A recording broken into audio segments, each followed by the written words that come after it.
एक ऐसा एनीमे जिसने कि माउंटेन बाइक रेसिंग को एक अलग ही लेवल का एक्सपोजर दिया और इसी एनीमे के कारण बहुत सारे लोग एमटीबी रेसिंग करने के लिए मोटिवेट भी हुए। The name is Idaten jump. So hey everyone, it's me as you all know and you are watching poke hakai X. So guys, must awaited video यानी कि 25K स्पेशल आज आ चुकी है। यानी कि इस वीडियो में अपन बात करेंगे इडाटन जंप के रिव्यू के बारे में। अब ये एनीमे लिटरली बहुत ज्यादा अमेजिंग है और इसकी खास बात तो ये है कि आप इस एनीमे को हिंदी में लीगली देख सकते हो। इसके बारे में अपन वीडियो के एंड में बात करेंगे, तो वीडियो पूरी एंड तक देखना। तो आज की वीडियो शुरू करते हैं, इंट्रो लगा दो। हाँ, एक चीज बोलना तो भूल ही गया, लेट्स बिगिन।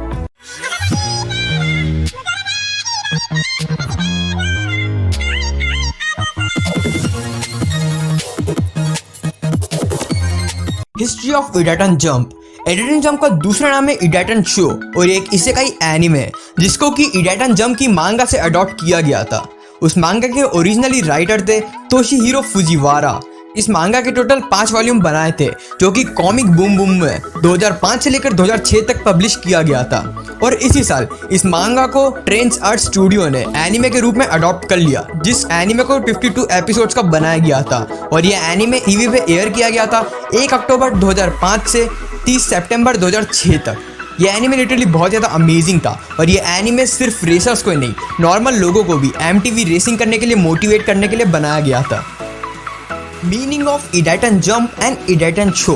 तो इडाटन जंप में इडाटन का मतलब है स्पीड और जंप का मतलब तो आपको पता ही होगा, फोकस ब्रदर। हाँ, जंप का मतलब जंप ही होता है। और अब बात करें इडाटन शो की, तो वो इडाटन जंप का दूसरा नाम है। तो उसमें भी इडाटन का मतलब तो स्पीड ही है और जो शो है तो शो एनीमे का मेन कैरेक्टर है यानी कि शो यामाटो, और उसी के नाम से इस नाम को लिया गया है। Now let's talk about the basic plot of this anime. तो इस एनीमे का बेसिक प्लॉट आप इसके जनर से ही पता लगा सकते हो, यानी कि इसेकाई एनीमे। और इसेकाई एनीमे का तो मतलब आपको पता ही होगा,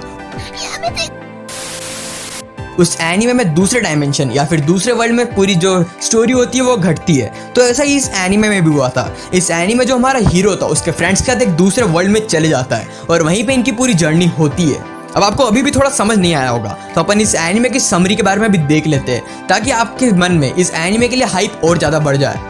अब इस एनीमे की समरी की बात करूँ तो वहाँ पे कुछ ऐसा होता है कि जो शो यामाटो और उसके दोस्त होते हैं वो माउंटेन पे साइकिल रेसिंग करते हैं, जिसको अपन एमटीबी रेसिंग भी कह सकते हैं। तो वहाँ पे रेस के दौरान एक अलग ही जोन का गेट खुल जाता है और हमारे शो और उसके फ्रेंड्स उस जोन में टेलीपोर्ट हो जाते हैं, जिस जोन को अपन नॉर्मल वर्ड्स में बोल सकते हैं या फिर डायमेंशन को अपन नॉर्मल वर्ड्स में बोल सकते हैं एक्स जोन। अब वो वहाँ पे जाते हैं तो उनको उस वर्ल्ड के बारे में कुछ भी नहीं पता होता, लेकिन धीरे धीरे उन्हें उस वर्ल्ड के बारे में पता चल जाता है। तो वो जो वर्ल्ड होता है वो एमटीवी कॉम्पिटिशन से भरा हुआ होता है, जैसे कि हमारे पॉकेमॉन में पॉकेमॉन कॉम्पिटिशन्स होते हैं और बेब्लेड में बेब्लेड कॉम्पिटिशन्स होते हैं। तो वहाँ पे जाने के बाद हमारे शो और उसके फ्रेंड्स को पता चलता है कि अगर उनको अपने वर्ल्ड में वापस जाना है तो उनको सारे एमटीवी रेसर्स को हराना पड़ेगा, और अगर उनको वो नहीं हरा पाए तो वो इसी जोन में अटक जाएंगे। अब उस जोन में जाने के बाद उनको बहुत सारे जाने पहचाने लोग भी मिलते हैं और बहुत सारे लोग बिल्कुल अननोन मिलते हैं। अब आगे उनके साथ क्या होगा ये तो आपको एनीमे में देख के ही पता चलेगा, लेकिन हाँ, इसके प्लॉट से भी आप सेटिस्फाई नहीं हुए हो तो एक बार फर्स्ट और सेकंड एपिसोड जरूर देखना।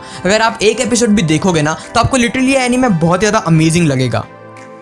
Now let's talk about the most important thing, यानी कि इस एनीमे के कैरेक्टर्स कैसे हैं। वैसे मैं आपको सारे कैरेक्टर्स के बारे में तो नहीं बताऊंगा बिकॉज मैं आपको स्पॉइलर नहीं देना चाहता हूँ, लेकिन हाँ फिर भी आपको मेन कास्ट के बारे में तो बता ही सकता हूँ। तो सबसे पहले आता है हमारे हीरो शो यामाटो, जो कि इस एनीमे का लीड प्रोटैगनिस्ट भी है। वो एक बहुत ही ज्यादा अमेजिंग एमटीवी राइडर है और उसी के ऊपर पूरी स्टोरी रिवॉल्व करती है। फिर उसके बाद आती है मकोटो शिडो, जो कि इस एनीमे की फीमेल लीड प्रोटैगनिस्ट होती है। वो बहुत ही ज्यादा अमेजिंग रेसर तो नहीं है, लेकिन हाँ उसका जो भाई है वो बहुत ज्यादा अमेजिंग रेसर है जिसका नाम है क्योइची शिडो, और उसका भाई इतना अमेजिंग था कि मैं बता नहीं सकता तुमको। और वो शो यामाटो की चाइल्डहुड फ्रेंड भी है और वो भी इस एनीमे में बहुत ज़्यादा अमेजिंग कैरेक्टर दिखाती है हमें, और बाद में वो एक अमेजिंग एमटीवी रेसर भी बन जाती है। इसके बाद आता है काकेरू साकामाकी।